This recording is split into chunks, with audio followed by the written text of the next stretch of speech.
Good morning, USA. I got a feeling that it's gonna be a wonderful day. The sun in the sky has a smile on his face, and he's shining a salute to the American race. Oh boy, it's swell to say, good morning, USA.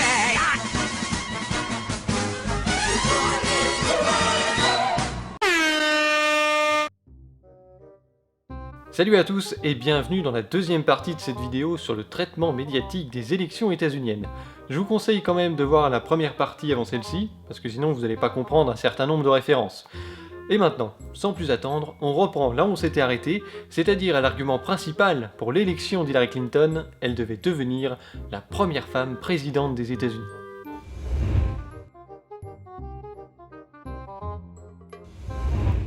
Devenir première femme présidente des États-Unis, le rêve s'est envolé. La famille démocrate ravagée, ce devait être un moment historique, une femme à la Maison-Blanche, le rêve s'est envolé.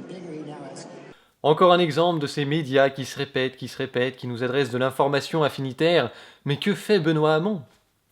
Continuons. Merci Claude Sampère. Évidemment, dans le clan Clinton, vous l'imaginez, c'est la consternation. La candidate démocrate a échoué. Elle ne sera pas la première femme présidente des États-Unis. Hier, pourtant, quand nous l'avions quittée, elle croyait à la victoire. La déception, les larmes dans son QG, son palais de verre où une grande fête était prévue et n'a finalement pas eu lieu. Valérie Astruc avec Laurent Desbois sur place.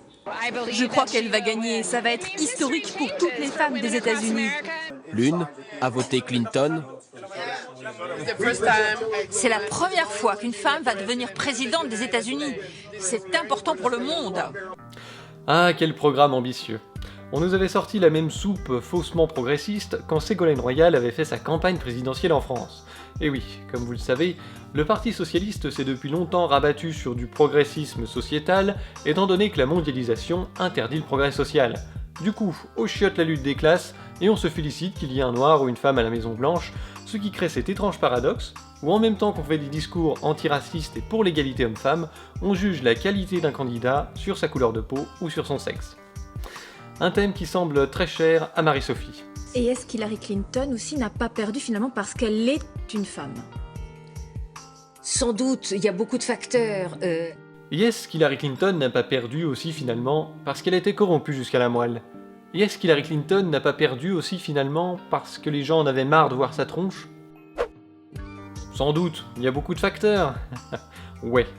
N'empêche que Marie-Sophie semble avoir ce thème de première femme présidente très à cœur par rapport à ses confrères du 20h qui ne l'abordent pas du tout dans leur édition, sauf une fois au détour d'un extrait qu'ils ont piqué au 13h comme on l'a vu. Alors je ne sais pas si ce thème est surreprésenté au 13h animé par une femme, ou au contraire sous-représenté au 20h animé par deux hommes, mais c'est amusant de voir qu'il y a une nette différence. Dans tous les cas, moi je suis pour que les femmes participent et s'intéressent plus à la politique, ça c'est certain, mais résumer ça à une histoire de guerre des sexes, c'est vraiment une question à la con. Franchement, il me semble que c'est pas moins sexiste de voter pour une candidate parce qu'elle est une femme que de ne pas voter pour elle parce qu'elle est une femme. C'est juste de la logique. En plus, les États-Unis ont élu Obama 2 fois de suite. Il quitte son deuxième mandat avec une majorité d'opinions favorables, si on en croit les sondages, et pourtant le même peuple fait élire Trump juste après. Donc qu'il y ait ou pas un noir ou une femme à la Maison Blanche n'est pas un indicateur fiable du niveau de tolérance ou d'intolérance d'une société. En résumé, cette histoire de première femme présidente ouvre un débat que je trouve douteux, peu pertinent, et qui masque le seul vrai débat valable dans une élection, celui des idées et des programmes défendus par les candidats, ainsi que de leur intégrité. Et ça ne dépend ni de leur couleur de peau, ni de leur sexe, ni de leur religion, on en a vraiment rien à foutre, ça n'intéresse qu'une petite poignée d'individus excités par des questions identitaires et leur alter ego taré de la rue Solferino. Aussi, les femmes ne semblent pas très réceptives à cet argument de vente, puisque Ségolène Royal a perdu les élections, alors que les femmes sont majoritaires en France. Même constat pour notre Assemblée nationale qui est toujours majoritairement masculine, alors qu'avec la parité, il y a environ autant d'hommes que de femmes qui se présentent aux législatives. Et c'est pareil pour cette élection aux États-Unis. Il a été meilleur que des centaines de machines à calculer des sondeurs qui lui prédisaient un effondrement dans l'électorat féminin. Mais regardez ce chiffre, 48% des femmes ont voté pour lui. L'électorat féminin n'a pas sanctionné Trump et ses phrases sexistes. En tout cas, après la défaite du FN en 2017, j'espère que Marie-Sophie se demandera si Marine Le Pen n'a pas perdu aussi finalement. Parce qu'elle est une femme.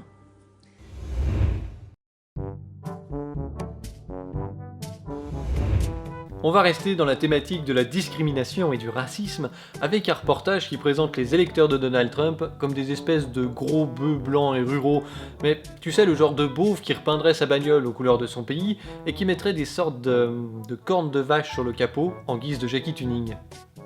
Arrêtons-nous maintenant sur le profil des électeurs du Brexit, qui sont les auteurs de ce crime odieux. Sans surprise, ils sont plutôt ruraux, banlieusards, peu diplômés et assez âgés. Témoignages recueillis par notre envoyé spécial sur place, Roger Gémono au JT, avec nos bureaux à Londres. Il faut s'enfoncer sur des centaines de kilomètres dans l'arrière-pays et ne pas avoir peur de salir ses chaussures. Oh, pardon, j'ai confondu le vrai reportage avec ma parodie sur le Brexit. Je me demande vraiment pourquoi. Et c'est donc ce matin au réveil que la plupart des Américains ont découvert le résultat. Nous sommes partis à la rencontre de ceux qui ont fait basculer le vote en faveur de Donald Trump en Floride. Reportage Clément Le Goff, Chloé Cormery. Il faut sortir des grandes villes, quitter les autoroutes. Direction l'ouest de la Floride. Drew Cartwright n'a pas quitté son sourire de la journée. Je me suis levé ce matin et je me suis dit que je devais sortir ma voiture, parce que c'est un symbole, parce que l'Amérique va renaître. Hier, il a voté Donald Trump sans aucune hésitation. On a maintenant un grand chef pour notre pays. Et s'il tient ses promesses, il aidera les petits chefs d'entreprise à s'en sortir. Lui tient un magasin de voitures d'occasion depuis près de 30 ans. Et ses clients partagent presque tous son avis. Qui a voté pour Trump? Et toi, t'as voté? Non, il n'a pas voté pour Trump. On veut du changement pour le travail, pour la santé, pour les impôts. Je crois qu'on a besoin d'enlever toutes les barrières pour se concentrer sur le business. L'économie, mais aussi l'immigration. On a besoin d'un pays avec des frontières. Et je pense qu'il va travailler à cela, parce qu'on a besoin de frontières avec les autres pays. Vous êtes d'accord avec ça? Pas vraiment, parce que je pense que ce pays se construit avec l'immigration. Dans ce comté de Floride, Donald Trump enregistre presque 2 fois plus de voix qu'Hillary Clinton. Des électeurs souvent blancs qui appartiennent à la classe moyenne et qui ont contribué à faire basculer cette élection. Oui, une Amérique blanche, comme on dit ici, qui exulte. Eh ben, c'était un bon gros reportage de merde, hein. Bon, je vous rassure, celui-là c'est le pire, il a la palme. Saloperie d'Amérique blanche, comme on dit ici. Eh oui, vous ne le savez peut-être pas, mais aux États-Unis, ils ont un truc qui est complètement interdit en France, et c'est tant mieux, c'est les statistiques raciales et religieuses. Oh. Alors, puisque nos journalistes les avaient sous la main pour cette élection, ils n'ont pas pu s'empêcher de les utiliser, donnant lieu à tout un tas de commentaires scabreux et malaisants sur le vote des bicos, des hispanos, des négros et des blancos. Ses conseillers, il voulait viser les Blancs, regardez, 60% d'entre eux ont voté pour lui. Il voulait viser les campagnes et les petites villes, là aussi il recueille 62% de l'électorat. Encore plus frappant, son discours autoritaire sur l'immigration n'est pas complètement sanctionné par les hispanos, par les latinos. 30% d'entre eux lui ont fait confiance. En revanche, seuls 8% des Noirs américains n'ont pas voté pour lui, mais il avait fait le calcul qu'il pouvait se passer des minorités contre l'avis de l'establishment. Et eh bien, les faits lui ont donné raison. Et Barack Obama, on ne peut pas dire qu'il n'ait pas mouillé la chemise dans cette campagne, notamment dans la dernière partie. Il est allé faire campagne pour Hillary Clinton, alors que ce ne sont pas les deux meilleurs amis du monde. Il a mouillé sa chemise, son épouse, Michelle, était à ses côtés. Visiblement, ça n'a pas imprimé, ça n'a pas suffi. La communauté noire a voté beaucoup moins pour Hillary Clinton qu'elle n'avait voté pour Barack Obama il y a 4 ans. Il y a une certaine forme de déception. Puis après ça, en France, on vient de faire des reportages sur la montée du racisme, dénonçant ce qui catégorise les individus en fonction de leur couleur de peau ou de leur origine même lointaine, et qui leur attribue tel ou tel comportement, trait culturel ou manière de voter. Alors forcément, ce qui devait arriver, arriva. Vous parlez de fond, on va en parler. Cette victoire, c'est aussi une victoire identitaire, celle des Américains blancs, déclassés contre une certaine minorité, les hispaniques, les noirs, Est-ce que vous aussi, vous ferez campagne pour les Français blancs, contre les Français issus de ces minorités, parce que c'est aussi un peu la petite musique qu'on entend au Front National? En tout cas, la petite musique que vous venez d'exprimer, c'est la petite musique qu'on entend sur l'intégralité des médias. Je crois que c'est une erreur d'analyse. Cette manière de racialiser les résultats de cette élection, c'est en réalité n'avoir rien compris à ce qui s'est passé. Invitée aux 20h de France 2 le soir de l'élection de Donald Trump, sans doute pour endiguer la montée du FN, Marine Le Pen reproche aux journalistes de racialiser le débat. Franchement, c'est beau, c'est l'hôpital qui soude la charité, hein, mais en même temps, ça en dit long sur le naufrage intellectuel de nos chers médias dominants.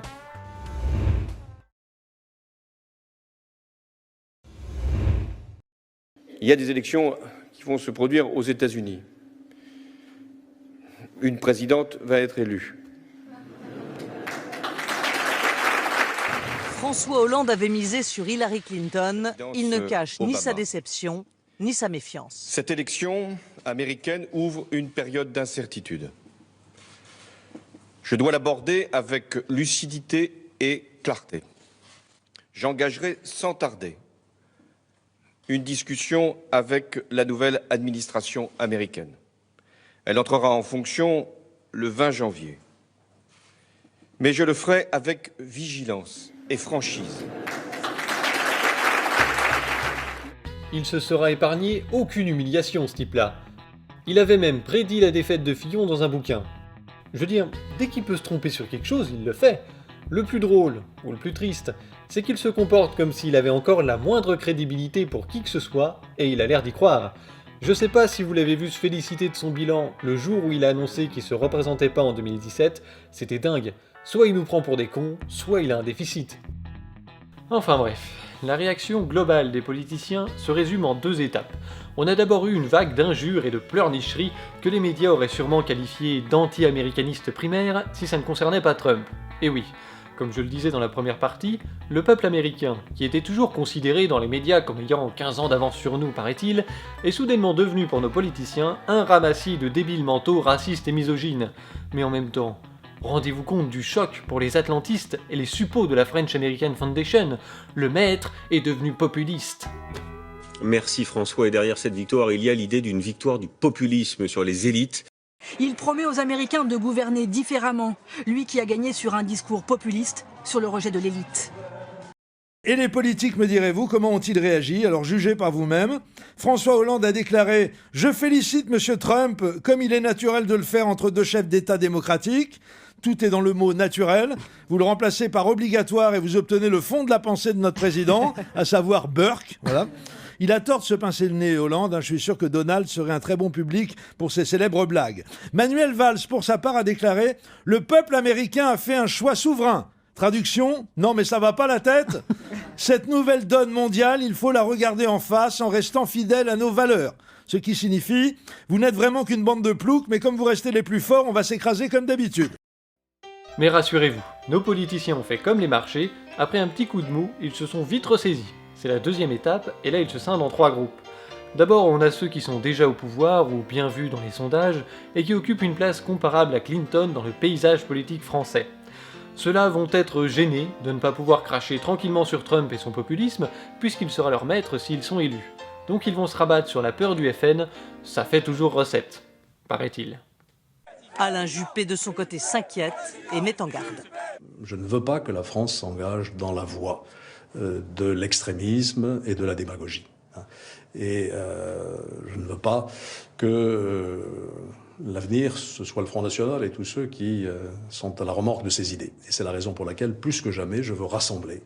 Tous en sont conscients, l'élection de Donald Trump aura forcément des conséquences sur la présidentielle en France. Oui, et s'il y a bien un parti qui se réjouit de cette élection de Donald Trump, c'est le Front National. Un avertissement en tout cas pour 2017 selon Jean-Christophe Cambadélis. Dans un tweet, le patron du PS écrit « La gauche est prévenue, continuons nos enfantillages et ce sera Marine Le Pen ». Le 2e groupe, c'est les outsiders opportunistes qui vont tenter de récupérer la victoire de Trump à leur compte. Alors, pas pour ses idées, ni pour sa personnalité bien sûr, même si certains en sont très proches, mais pour la success story du type qui gagne les élections contre tous les pronostics. À 2 semaines du premier tour de la primaire des Républicains, ça en avait fait rêver plus d'un. De Fillon à Macron souligne que Trump a créé la surprise, alors pourquoi pas eux?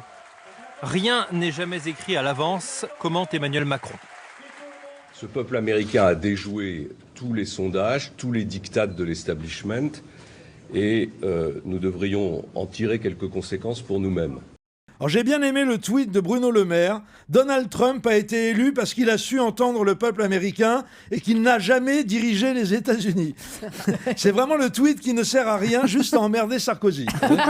Je vous épargne les tweets extatiques de bonheur de tout l'état-major du FN, de Nadine Morano et de Robert Ménard, qui a carrément invité Trump à venir à Béziers, ville de résistance, je le cite. Ne comptez pas sur moi pour vous dire qu'à 70 ans, Donald n'a sûrement plus très envie de Béziers. Mais bon, c'est lamentable. Je conclurai donc par mon tweet préféré, celui à peine opportuniste de Jean-Frédéric Poisson. Trump est parti de très loin, voilà qui m'ouvre des perspectives. C'est quand le premier tour de la présidentielle? Au mois d'avril? Allez, vas-y Poisson. Le troisième groupe est constitué essentiellement du FN et des personnalités les plus à droite qui se sont réjouis sans concession de l'élection du personnage, y voyant un présage de victoire pour 2017. Oubliant au passage que si les gens avaient voulu élire Marine Le Pen, ils auraient très bien pu le faire en 2012 et que depuis le FN ne rallie pas tellement plus de monde que ça. Je veux dire, aux dernières élections régionales, il était censé y avoir un raz-de-marée bleu-marine. Ils devaient remporter plusieurs régions et ils ont eu que dalle. Donc vous l'aurez compris, je ne crois pas du tout en la victoire du FN en 2017, on pourra en parler très longuement, c'est pas trop le sujet, mais je vais simplement vous faire remarquer que Trump a bénéficié de 3 choses importantes que n'aura pas Marine en 2017. D'abord, Trump était nouveau dans le paysage politique, et il incarnait le rêve américain, la réussite. Alors que le FN, ça fait 40 ans qu'il coule des mairies et baigne dans les scandales financiers. D'ailleurs, l'état des finances de ce parti est calamiteux, ce qui les oblige à se soumettre à un certain nombre de créanciers. Ensuite, Trump était le candidat des Républicains, qui est un parti de gouvernement. C'est quand même pas le même bassin que le FN, c'est un bien meilleur tremplin. Et enfin, il a profité d'une montée de l'abstention dans le camp des démocrates, car de la même façon qu'Hollande a été élu parce que les gens ne voulaient pas de Sarko, Trump a été élu parce que les gens ne voulaient pas de Clinton. Mais au final, 75% des gens n'ont pas voté pour lui, et comme je l'ai dit dans la première partie, Clinton comptabilise plus de suffrages que lui. S'il n'y a pas eu trop de magouilles avec les machines à voter. Donc on ne peut pas qualifier son élection de victoire idéologique pour l'extrême droite, il n'y a pas eu un vote d'adhésion massive de la population découvrant son sauveur providentiel, au contraire, l'abstention a augmenté partout, y compris chez les républicains. Pour fermer cette parenthèse, le FN a beau se réjouir de cette victoire, il est certain que face à quelqu'un de plus intègre que Clinton, comme Sanders par exemple, Trump aurait sûrement perdu. Et c'est ce que va dire Mélenchon dans un tweet le jour de l'élection. Sanders aurait gagné, les primaires ont été une machine à museler l'énergie populaire. Maintenant, vite descendre du train fou atlantiste. Ce qui est amusant avec ce tweet, c'est qu'il va être relayé aux 13h et aux 20h ce jour-là, mais pas de la même façon. Repérez bien les différences. Mais pour Jean-Luc Mélenchon, la faute revient à Hillary Clinton et aux primaires. Bernie Sanders aurait gagné, écrit-il. Bernie Sanders aurait gagné. Les primaires ont été une machine à museler l'énergie populaire. Tiens, mais il en manque un morceau. Comme je le disais, après la vague d'anti-américanisme primaire, les marchés, les politiciens et les médias se sont ressaisis. La phrase sur le train fou atlantiste avait sa place aux 13h, elle ne l'a plus aux 20h, ils l'ont délibérément gommée. Autre revirement médiatique beaucoup plus spectaculaire, celui du New York Times, dont le directeur s'est excusé dans une lettre adressée à ses lecteurs de la couverture malhonnête de la campagne de Trump par ce journal. Nous entendons nous recentrer sur la mission fondamentale du journalisme qui consiste à rapporter honnêtement ce qui se passe en Amérique et dans le monde sans crainte ni faveur. C'est pourquoi il promet de couvrir avec honnêteté et indépendance le nouveau président et son équipe. Certains verront dans ces excuses un acte de courage et d'humilité, mais je doute que cette lettre n'ait jamais existé si Clinton avait été élu. Pour ma part, j'y vois plutôt l'application du bon vieux comportement traditionnel des médias qui veulent rester proches du pouvoir.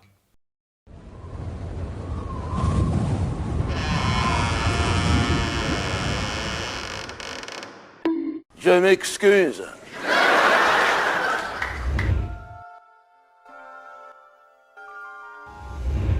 À l'international maintenant, les élites anglaises étant toujours alignées sur les politiques étrangères états-uniennes ne changent pas leurs habitudes même si Trump est élu. Puis de toute façon, avec le Brexit, ils passent déjà pour une bande de racistes et de xénophobes, alors autant faire des photos. J'ai hâte de travailler avec Donald Trump pour renforcer les relations et garantir la sécurité et la liberté de nos nations à l'avenir. En Allemagne, par contre, on serre un peu les fesses. Le pays étant encore traumatisé par les années hitlériennes, collaborer avec Donald Trump et son image ne les rend pas très jouasses. Faut dire qu'à la fin de la Seconde Guerre mondiale, le pays a signé un traité avec les États-Unis, appelé l'Alliance germano-américaine pour le XXe siècle, qui a été re-signé et confirmé en 2004 pour le XXIe siècle. Pour faire court, ce traité entérine une sorte de vassalisation de l'Allemagne aux États-Unis, notamment pour des questions de politique extérieure, de diplomatie et de défense. Je vous renvoie à cet article sur Agoravox pour plus de détails sur la nature des relations entre les États-Unis et l'Allemagne, que le journaliste de France 2 va se contenter de qualifier de si particulière sans en dire plus. Oui, c'est même plus que cela, Marie-Sophie. Et les propos tenus par Angela Merkel tout à l'heure sont à ce titre très frappants. Que la chancelière de l'Allemagne rappelle au président élu des États-Unis ces valeurs communes que sont la démocratie, la liberté, le respect des droits de l'homme, c'est tout de même assez incroyable, c'est du jamais vu. Et cela montre combien l'inquiétude est grande ici à Berlin. Pour la ministre de la Défense, c'est un choc sévère. Pour le ministre des Affaires étrangères, cela annonce des temps difficiles. Pour le vice-chancelier numéro 2 du gouvernement, Donald Trump est le chef de file d'une internationale autoritaire et chauvine, des propos très durs, vous le voyez, mais on pressent ici que l'élection de Donald Trump va changer beaucoup de choses, que cela pourrait mettre en péril la relation si particulière qui existe entre l'Allemagne et les États-Unis depuis la fin de la Seconde Guerre mondiale. Et on aura le même son de cloche dans les instances de l'Union européenne. Allez, direction Bruxelles maintenant, Valérie Lerouge, l'élection de Donald Trump, on le voit depuis le début de cette édition, c'est un tremblement de terre politique. Pour l'Europe, cela signifie quoi? Un tout nouvel interlocuteur? Oui, et autant vous dire que ce n'était pas le premier choix des dirigeants européens qui, diplomatie oblige, ont quand même félicité Donald Trump et l'ont invité à venir ici à Bruxelles, je cite, dès que cela lui sera possible. Alors dans une lettre commune, le président de la Commission, Jean-Claude Juncker, et le président du Conseil européen, Donald Tusk, soulignent qu'il est plus important que jamais de renforcer les relations transatlantiques. Car soyons honnêtes, il y a une inquiétude ici. Donald Trump n'a pas caché durant la campagne sa volonté de replier les États-Unis sur eux-mêmes, de ne plus signer d'accord de libre-échange, fini le fameux TTIP, de réduire sa participation dans l'OTAN. Il s'est aussi félicité du Brexit et il n'a que faire des problématiques environnementales. Le commissaire européen français, Pierre Moscovici, disait hier sur Twitter que les Américains avaient le choix entre le meilleur, une femme présidente, et le pire, c'est le deuxième qui a gagné. Ça promet des échanges tendus. Pendant sa campagne, Donald Trump l'a répété, priorité au protectionnisme. Dès ce matin, les représentants de l'Union européenne se sont dit confiants mais l'ont invité à Bruxelles pour clarifier ses positions.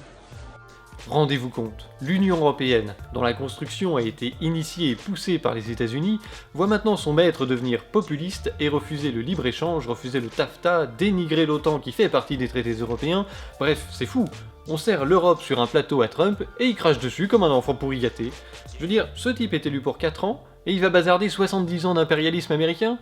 Non, ça va pas, il a pas dû bien comprendre. Donc, Jean-Claude Juncker a décidé de l'inviter pour lui apprendre ce qu'est l'Europe. Ouais, Martin Schulz est plutôt confiant sur le projet.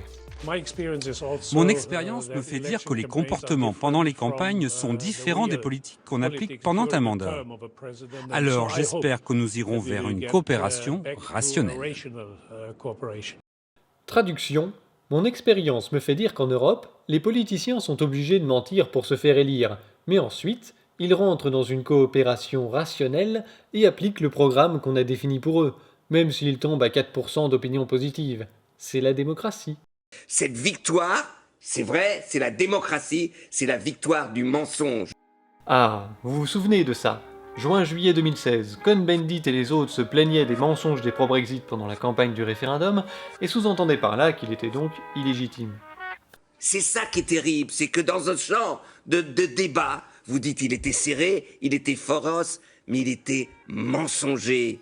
Et maintenant, face à Trump, ils espèrent tous qu'il a menti à ses électeurs et qu'il n'appliquera pas son programme. Donc vous voyez, à travers ce double discours, on se rend bien compte que ce n'est pas la vérité, l'honnêteté d'une campagne électorale, ou le respect des promesses d'un candidat qui leur tient le plus à cœur, mais bien le maintien de l'ordre établi par la mondialisation ultralibérale. N'empêche qu'en attendant que Trump rentre dans les clous, il paraît que c'est Angela Merkel qui a été catapultée leader du monde libre. En lui rendant visite jeudi et vendredi à Berlin, Barack Obama va un peu plus souligner les attentes croissantes pesant sur la chancelière allemande qu'il a qualifiée avant de partir de partenaire international probablement la plus proche de ces 8 dernières années. L'élection de Donald Trump fait d'Angela Merkel le dernier défenseur des valeurs humanistes de l'Occident, juge ainsi le New York Times. C'est quoi le monde libre? Les valeurs humanistes de l'Occident? Eh bien, ce sont de belles expressions qui nous viennent tout droit de la guerre froide. Elles font en réalité référence aux pays partisans du capitalisme dérégulé et de la mondialisation à l'américaine. Évidemment, par opposition, tous les pays refusant ces règles, des pays communistes ou vaguement socialistes, sont des régimes autoritaires et populistes où il n'y a pas de liberté économique bien sûr. Et de fait, Merkel, en tant que dernière défenseuse des valeurs humanistes de l'Occident, a concrètement pour charge de maintenir la cohésion de l'UE, faire face à Poutine et Erdogan et contrôler Donald Trump. Voilà qui nous donne une piste pour définir ces fameuses valeurs humanistes. Et justement, en parlant de pays autoritaires, on termine notre tour d'horizon international avec la Russie, et si j'en crois Marie-Sophie, oui, les chars russes s'apprêteraient à défiler sur Times Square. Et ce que tous les observateurs vont maintenant aussi scruter désormais, ce sont les relations entre Donald Trump et Vladimir Poutine.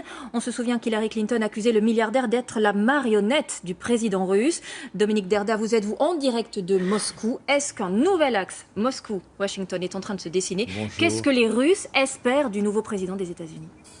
Poutine et les Russes qui seront interrogés dans leur portage du 20h, qu'on va voir juste après, vont évidemment se réjouir de l'élection de Donald Trump, parce que la seule alternative c'était Clinton, qui a passé toute sa campagne à leur cracher à la gueule et à les menacer. À la Douma, à l'annonce du résultat de l'élection présidentielle américaine, les députés applaudissent.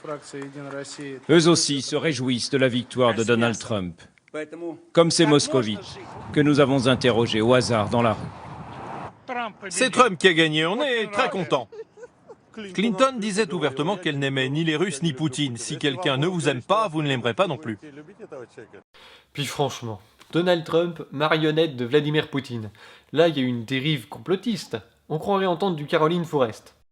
Là, on a un choix quand même entre une femme politique assez usée et pas franchement honnête et un homme politique qui est la fin de l'Amérique. Et avec tout ce renversement de vocabulaire habituel, parce que son slogan c'est faire de l'Amérique une puissance encore plus grande. Or, c'est la fin, c'est la sortie de l'histoire de l'Amérique, l'élection de Trump. Et accessoirement, c'est avoir une marionnette de M. Poutine à la tête des États-Unis. Évidemment, nos médias qui ont pourtant une responsabilité sur le contenu qu'ils diffusent n'ont pas besoin du moindre argument pour étayer cette accusation, puisque elle sort directement de la bouche de Clinton. C'est forcément vrai. Donc c'est exactement ce que je vous disais dans la première partie, les fausses informations diffusées par l'équipe de campagne de Trump ou ses supporters, c'est pas bien, mais celles diffusées par Clinton ne les dérangent absolument pas, et en plus, il les relaie sans poser de questions. Ce soutien exacerbé des médias à Hillary Clinton, en dépit du minimum de déontologie qu'on pourrait attendre d'eux, peut pousser certains journalistes au déni ou au mensonge, comme le montre cet article sur le site de France TV Info. En analysant des données de Facebook, BuzzFeed a démontré qu'à l'approche de l'élection, les internautes avaient partagé davantage de fausses informations que d'articles écrits par de vrais journalistes. 8,7 millions de partages de canulars contre 7,8 millions de partages d'informations. Ah bah voilà, on se demandait comment les réseaux sociaux allaient pouvoir faire le tri entre les vraies et les fausses informations. Maintenant on sait. Il suffira de s'assurer que l'auteur d'un article possède une carte de presse pour l'autoriser à relayer ou à publier des infos sur internet. C'est tout simple de faire apparaître la vérité. Parmi les plus partagés, un article assure que le pape soutient Donald Trump, tandis qu'un autre explique qu'Hillary Clinton a vendu des armes à l'État islamique. Voilà le déni dont je parlais. Vous ne rêvez pas, ils mettent ces deux informations dans le même panier du canular. Sauf que si le soutien du pape à Trump est effectivement un fake, malheureusement, on ne peut pas en dire autant des ventes d'armes d'Hillary Clinton à Daesh. Cette information, qui est présentée comme provenant d'un simple article qui se baladerait sur les réseaux sociaux, a en réalité été révélée par Julian Assange et son site Wikileaks, qui se sont basés sur plus de 30 000 mails du département d'État et d'Hillary Clinton, montrant que les États-Unis soutiennent Daesh financièrement et matériellement dans le but de renverser Bachar. Those Hillary Clinton emails, they connect together with the cables that we have published of Hillary Clinton, creating a rich picture of how Hillary Clinton performs in office, but more broadly, how the US Department of State operates. So, for example, the disastrous, absolutely disastrous intervention in Libya, the destruction of the Gaddafi government, which led to the occupation of ISIS, of large segments of that country, weapons flows going over to Syria, being pushed by Hillary Clinton into jihadists within Syria, including ISIS. That's there in those emails. Alors, si cette information n'est pas suffisamment bien étayée pour nos journalistes, pourquoi donner du crédit au racontard sans fondement d'Hillary Clinton sur la prétendue soumission de Trump à Poutine ? Finalement, c'est toujours une histoire de deux poids deux mesures, quoi. Ça devient lassant.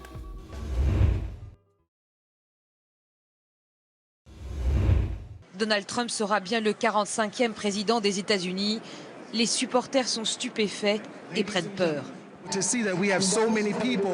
ne peux pas croire qu'autant d'électeurs aient voté pour un candidat qui soit xénophobe, raciste, misogyne, sectaire et menteur. Vous, Anne Sinclair, vous vous inquiétiez de l'élection de Donald Trump avant même qu'elle n'arrive. Vous disiez alors, s'il gagne, ce sera 10 Brexit à la fois.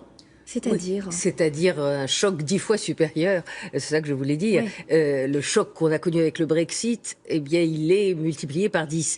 Merci Dominique Derda. Et nous n'avons donc pas fini de parler des conséquences de cette élection de Donald Trump à la présidence des États-Unis. Et cette phrase sur mon prompteur n'en finit plus. Anne Sinclair, un mot de votre édito de ce matin pour le Huffington Post. Son titre, Stupeur et tremblement, on doit trembler, nous, ici en France ?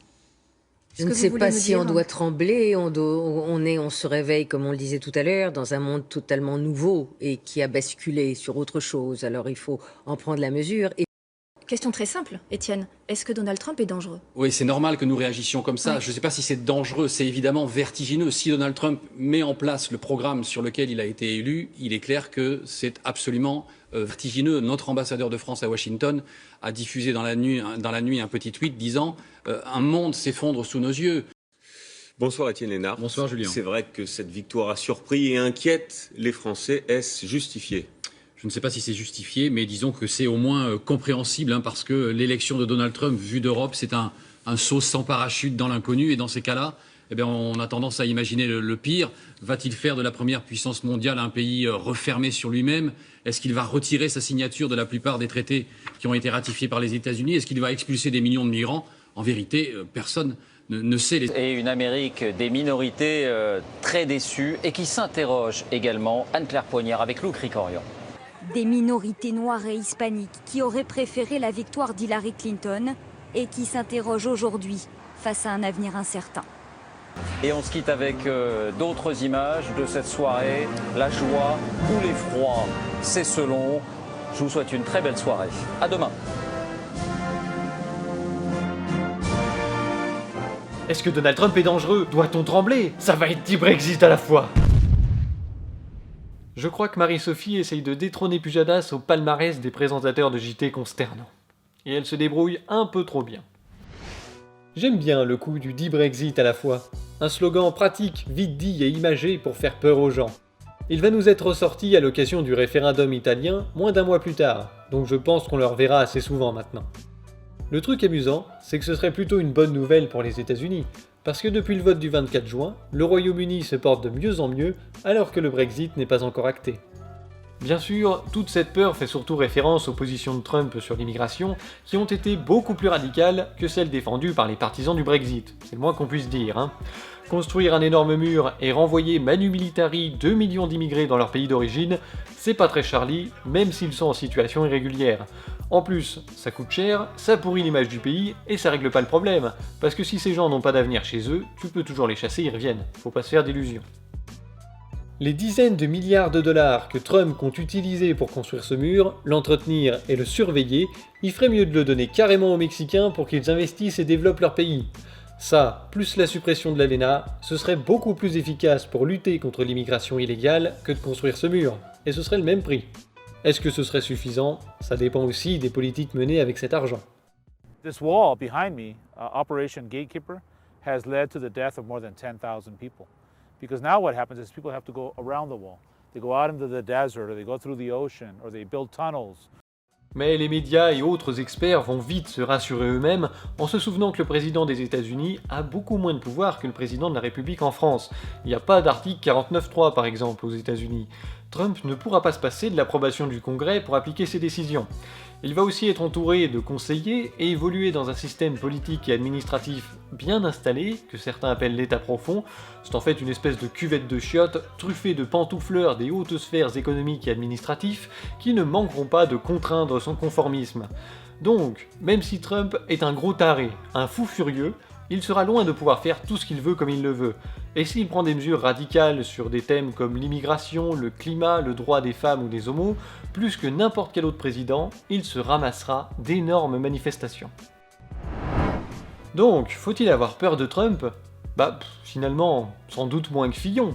Le programme économique de ce type va finir de mettre notre pays par terre, et puis franchement, les débats sur l'immigration de la primaire des Républicains n'avaient rien à envier au dérapage de Trump. Mais on imagine mal Marie-Sophie se poser le même genre de questions alarmistes à propos de son futur employeur potentiel. Question très simple, Étienne. Est-ce que François Fillon est dangereux ? Oui, c'est normal que nous réagissions comme ça. Je ne sais pas si c'est dangereux, c'est évident. On en arrive maintenant à la conclusion, et je peux déjà vous dire que je ne suis ni pour l'un ni pour l'autre. Mais je vais déjà faire un petit bilan de ce qui nous était proposé pour cette élection. Ça va être un peu long, mais bon, ça me semblait nécessaire, et vous allez voir qu'à la fin, ça aboutit sur quelque chose de concret. Je tiens d'abord à rappeler qu'Hillary Clinton était sans doute pire que Trump.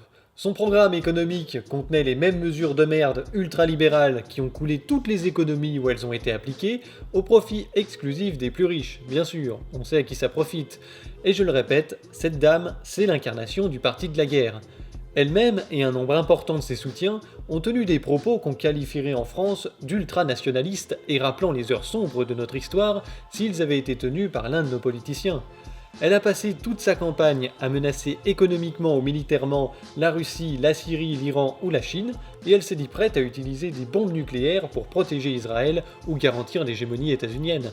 Évidemment, ça n'a pas fait la une de nos médias en France. La question était si l'Iran lance une attaque nucléaire contre Israël, quelle serait notre réponse ? Je veux que les Iraniens sachent que si je suis présidente, nous attaquerons l'Iran. Quel que soit leur niveau de développement dans leur programme nucléaire, s'ils tentent stupidement lors de ces 10 prochaines années de lancer une attaque contre Israël, nous serons en mesure de les réduire à néant. As president, I will make it clear that the United States will treat cyber attacks just like any other attack. We will be ready with serious political, economic and military responses. Pourtant, pour nous vendre la construction européenne, les gens qui savent utilisent très souvent le slogan « Faire l'Europe, c'est faire la paix ». Sauf que l'article 42 du traité sur le fonctionnement de l'Union européenne place l'OTAN comme l'alpha et l'oméga de notre politique de défense commune. Or, l'OTAN est dirigée par les États-Unis et il propose de mettre à la tête des États-Unis une dame et ses soutiens obnubilés par la guerre. Vous voyez la gymnastique intellectuelle qu'il faut faire pour trouver ça normal ? C'est vraiment ce qui m'a le plus choqué dans le soutien inconditionnel des médias à Clinton, qui l'ont systématiquement présentée comme la candidate du camp du bien, sympathique, ouverte sur le monde, prête à relever les défis écologiques, contrairement à Trump, alors qu'en fait elle s'apprêtait à bousiller la moitié de la planète à coups de bombes et de munitions à uranium appauvri. Je sais pas trop où est l'écologie là-dedans, mais bon. Tant qu'elle s'engage à réduire ses gaz à effet de serre et qu'elle reste dans l'accord pas très ambitieux de la COP21, j'imagine que tout va bien.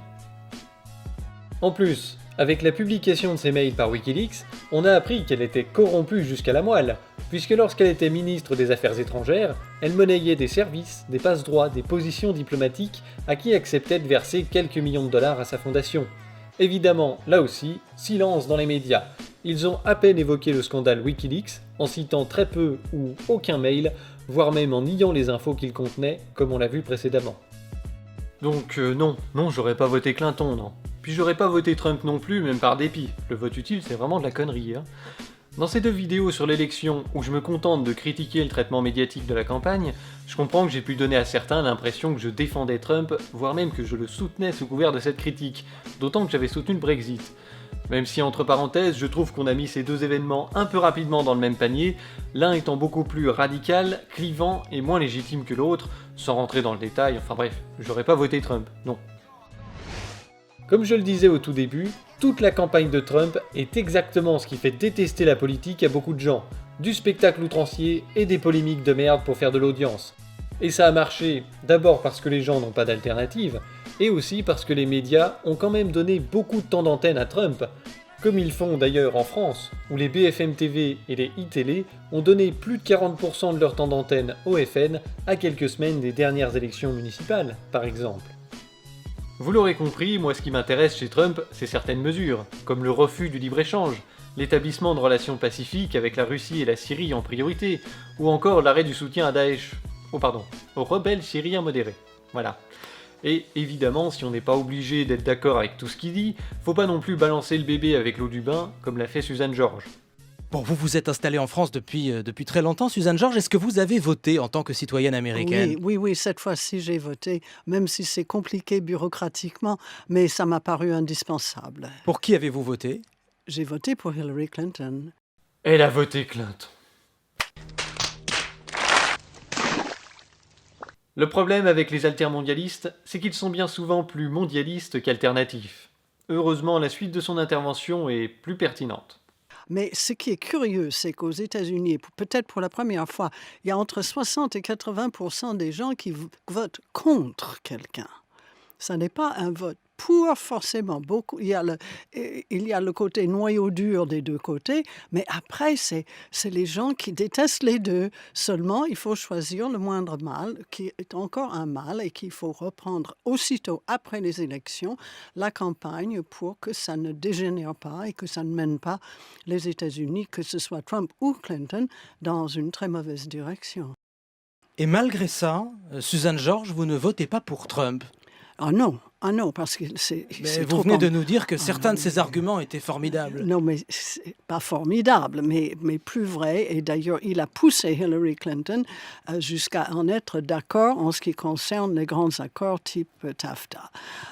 Donc, elle est d'accord là-dessus. Non, parce que le personnage est tellement volatile, tellement narcissique, tellement ambigu, que l'on se dit il peut être influencé par n'importe qui et n'importe quoi, et qu'on ne peut pas se mettre dans une atmosphère aussi imprévisible pour un pays qui a de sérieux problèmes, mais qui est la plus grande machine de guerre du monde aussi. Donc, il ne faut pas laisser les clés et le clavier du nucléaire entre les mains d'un homme comme ça. C'est absolument pas envisageable.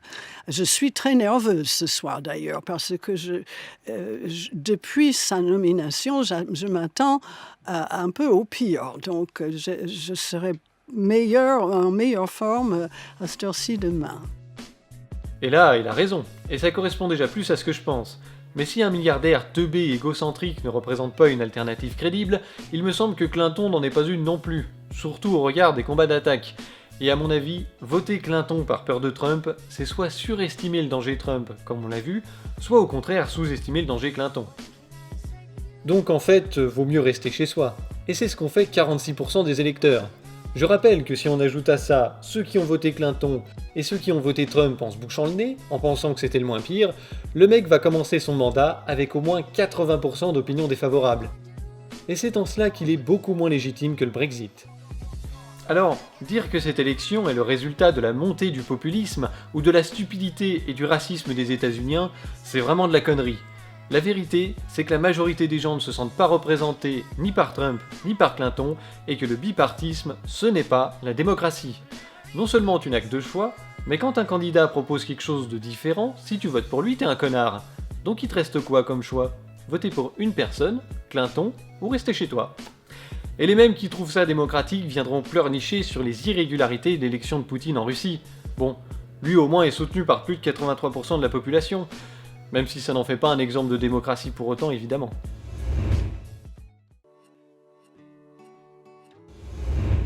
Pour moi, l'élection de Trump montre la nécessité absolue de mettre en place le droit au vote blanc de plein exercice et les référendums d'initiative populaire pour voter les lois, modifier la Constitution et virer les élus.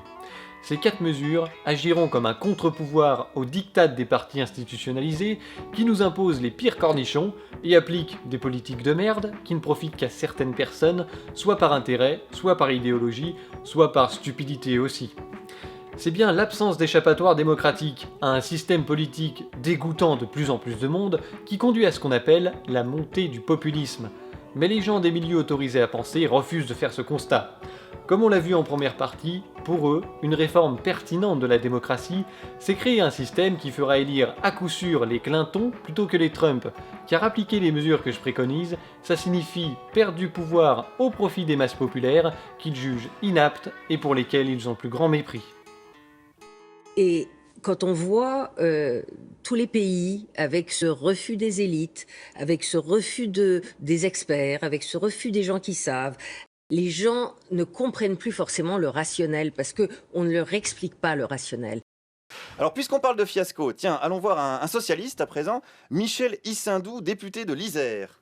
Je suis toujours un peu sceptique sur ces gens qui estiment que l'offre du moment ne leur va pas. Je ne sais pas si c'est le problème de l'offre ou si c'est le problème des gens en question. Il faut changer les gens ? Sûrement pas changer les gens, mais je pense que si chacun faisait l'effort de comprendre comment fonctionne la société, peut-être qu'il arrivera à trouver le candidat de son choix. C'est vrai, vous pensez que les gens ne font pas assez d'efforts ? Nos concitoyens aujourd'hui sont essentiellement râleurs, sur la base souvent d'une réflexion de café du commerce. Voilà, un élu qui aime le peuple, hein, on le sent proche, on le sent à l'écoute. Il est bien Michel, hein. Donc je résume, les gens sont des cons, donc laissez-moi être leur chef. Hein, c'est parfait, bravo Michel. Mais comme a dit JFK, à vouloir étouffer les révolutions pacifiques, on rend inévitables les révolutions violentes. Voilà, il me semble que c'était la leçon principale à tirer de l'élection de Donald Trump. Merci d'avoir regardé cette vidéo jusqu'au bout. J'espère que vous avez appris des choses sur le fonctionnement de notre système politique et médiatique et sur le comportement des gens qui les composent. Si c'est le cas, je vous invite à partager cette vidéo, à mettre un pouce bleu et à vous abonner. Et maintenant, vous pouvez même me soutenir financièrement sur Tipeee. Merci à tous et à la prochaine.